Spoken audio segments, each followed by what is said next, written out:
All right, good morning, boys. What's up? It's your boy Juan back with another trade recap. Here's how I made $1,950 trading the Nasdaq this morning. Today it is March, Wednesday, 25th. Great day, guys. Pretty good day, honestly. I caught just one trade, one and done. Made about $400 per account. I got four accounts, so 1,950.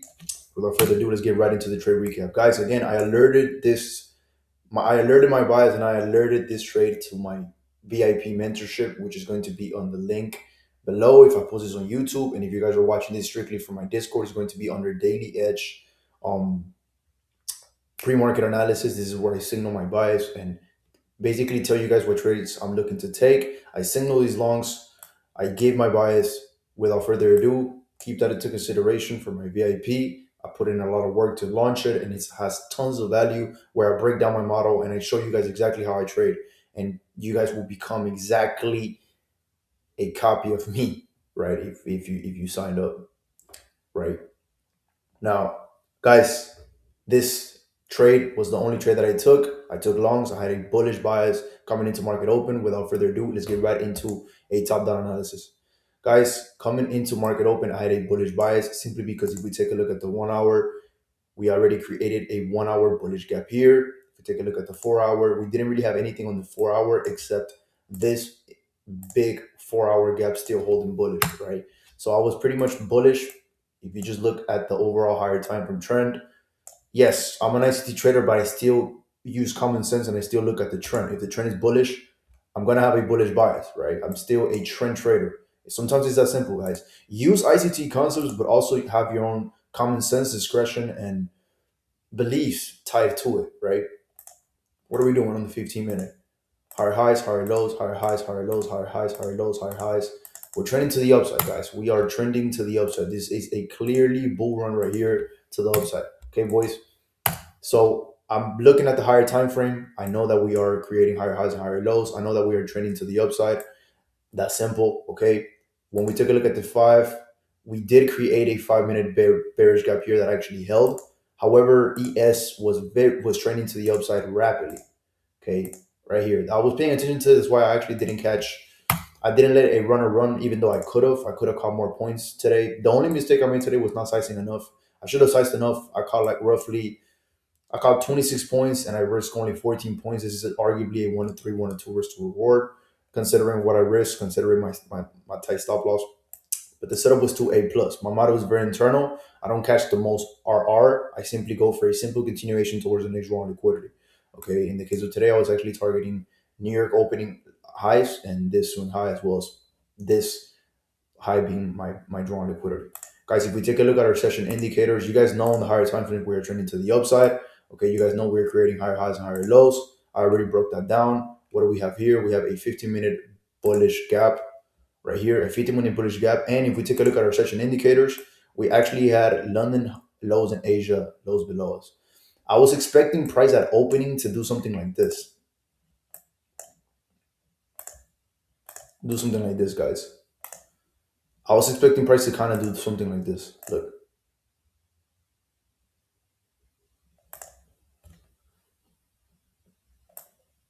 for some reason, I would have liked for price to do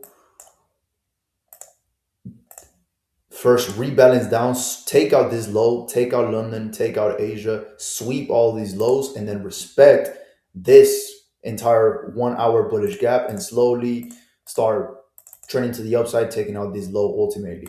That is not what happened. Price was just very bullish from opening, and we just trended to the upside as soon as market opened. What is my job as a trader? React to price. I gave my bias to my private Discord. I can tell you my bias. I can tell you what I'm looking at. But at the end of the day, when market opens, you need to react. You need to be objective.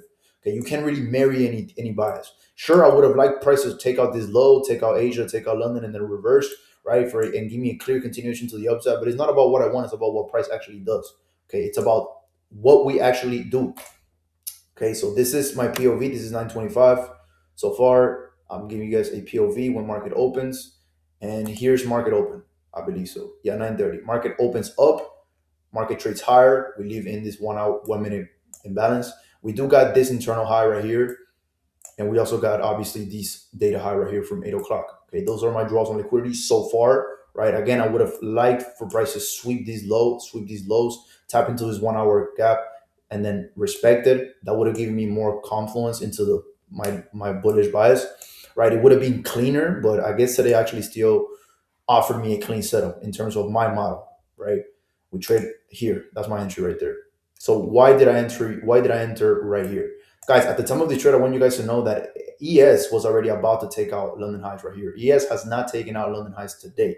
Okay, so I use that as my bias. Today, NQ was simply just correlated a little bit with ES, and NQ was following ES. Okay, let's go back again into where I actually entered this trade, the 1 minute time frame. Okay, guys. So what do we do here? This is exactly and precisely my entry. What do we do here, right? We open higher on 9:30 in this 9:30 opening candle. We trade higher, right? Giving a 1 minute change in the state. Obviously, I'm not going to enter immediately on 9:30, right? In this next candle, we also trade higher. Wick here, not that strong of a move. Come back. We have a 1 minute retrace. We got this second retrace into this 1 minute imbalance.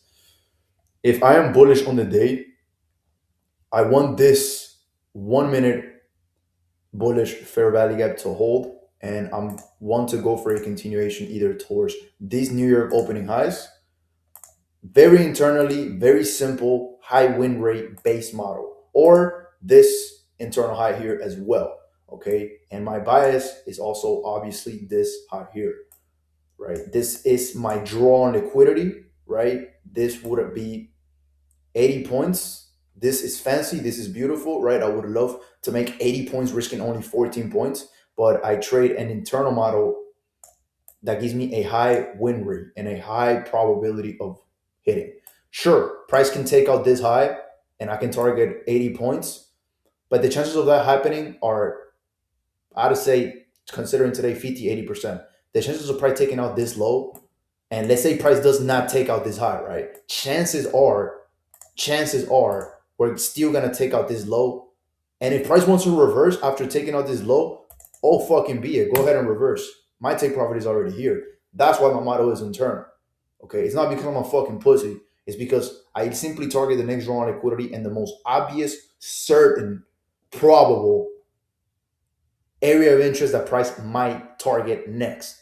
That gives me a high win rate. Again, this is my entry signal. Crazy big retrace.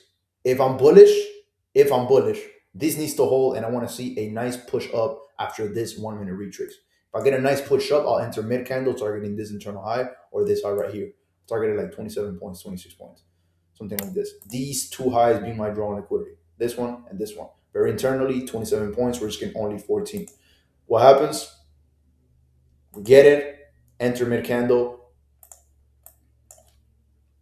boom, TP hit.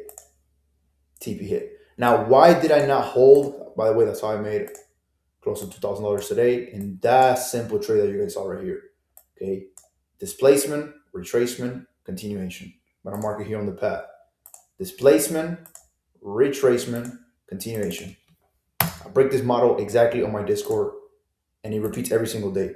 Guys, why was I not comfortable holding all the way down to this either here or here? Why was I not comfortable doing that, right? Why wasn't I?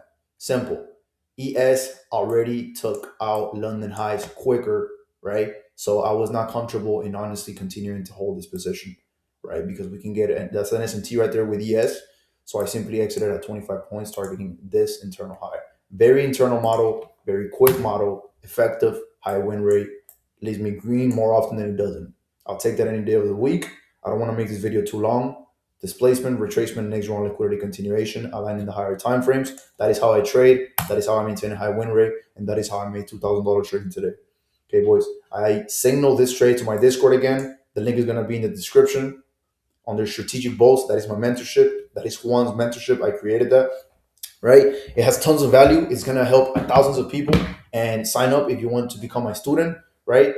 You can be the judge by watching these videos, by watching all my trade recaps. You can just see the win rate, see if you like it, see if you want to become profitable. And yeah, thank you guys for watching. I appreciate each and every single one of you. I'm going to continue journaling my progress. I'm going to continue showing you how I make money trading. And yeah, great day, 1.9K on the day. continuation momentum model. Let's go. Catch you guys in the next one. Peace.